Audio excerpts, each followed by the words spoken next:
Hey everybody, State Representative Greg Meyer with Deb Deb Butler! We're really excited for no good reason because today sucked in the legislature. It was just awful. We just want to give you an update on what happened today. Last night I went live and told you about this horrible bill, House Bill 913. What's your take on it, Deb? You know, honestly, 913, I've been in the pits of depression, truthfully, for the past couple of days. I'll bounce back. But 913 was an unabashed power grab of our governor's authority. And, you know, all governors, not just this governor. Like they just said, like, any governor, you no longer get to do anything. Right. All boards, all commissions, every appointment now vests with the legislature. So basically the legislature controls it all, except the governor can sign bills or veto bills, and that's it. I believe firmly in the separation of powers. I believe in a vibrant judiciary. I believe in a vibrant executive and department. And I believe that together we make better law. These guys have got it all wrong.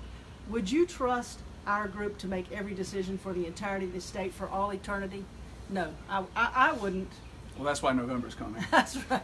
The state's not going to trust them anymore. That's right. So this bill that passed, we're joking about it. What it does is it has two provisions. One that changes the State Board of Elections and says that the State Board of Elections will now be appointed by the legislature. The minority party gets to appoint 4 members. The majority party gets to appoint 4 members. What does that set up right there? It sets up to a tie. A deadlock. It sets up to gridlock, which is crazy enough. And then it has a provision that essentially takes away the executive branch powers to run stuff and gives it to the legislature. And it obfuscates, one of my favorite words. That's a good word. This to the public, because what's going to be on your ballot is a provision that simply says that it clarifies legislative powers.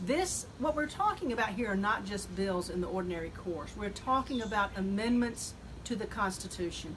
This is not, we're being lighthearted, but this is serious business because we're talking about amending the North Carolina Constitution, and we've had one after the other, after the other, after the other. I'm not sure if we're up to 4 or 5 now, but your ballot in November is going to look like your Harris Teeter shopping list.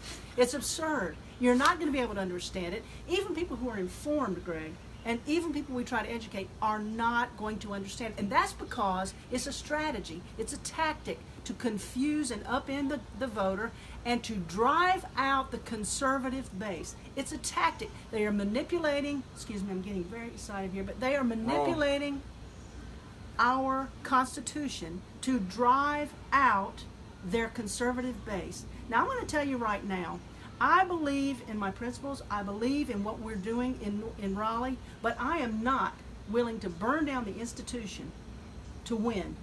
And that's what these guys are doing. Correct. It's absurd. So we're going to see 4 or 5 of these or 6. There's 6 horrible proposed initiatives on the ballot. And it's unconscionable. I want folks to be aware of it. We've got our work cut out. So you said we should vote how? People, when it comes to you on the ballot, because they're going to pass this through their supermajority, so simple. When it gets to November, you're going to vote how? No, no, no, no, no. No, no, no, no, and hell no. So, look, this is a time when we cannot rely upon a blue wave to come. We're going to have to educate voters. We're going to have to mobilize. We're going to have to talk to people directly. You're out there, you're watching the Trump news, you're hearing what's happening in North Carolina, you're getting depressed, you're thinking, I want to give up and just quit on all this stuff and just go listen to music or whatever it is you do. Too much at stake. And you hate going to work because you don't like talking to that person who's a big Trump fan who sits next to you. Well, listen, you're going to need to talk to them about if they really believe in whatever it is that they think that Republicans and Trump offer them in terms of authority and going back to basics and Constitution or whatever. That right here in North Carolina, the Republican Party is trying to completely overhaul our Constitution to give up things that we believe in, like a balance of powers across the branches. They are trying to do the biggest radical revision of government that you've ever seen. This is the group. This is the group that holds the Constitution sacred. They wave it around, they fly it like a banner, they run it up the flagpole, they talk about the sacredness of the Constitution, and yet and still, because they feel vulnerable, this election cycle, we're going to amend this sacred document, Greg, 5 times, willy-nilly, to gin up enthusiasm, to manipulate people, to instill fear, and to drive them to the polls because they can't win on the issues. And that is a sickening prospect. And we can't have it. So they want to take away the governor's powers. They're going to run an amendment that takes away the governor's powers to appoint judges and give that to the legislature. Voter ID, Greg. They're going to take away your access to the ballot box because they're going to require a photo ID. We even challenged them. We said, hey, look, we might not be using photos much longer. It could be like thumbprints and eyeballs and stuff, and maybe you don't want to say photo in the Constitution, a permanent document. No.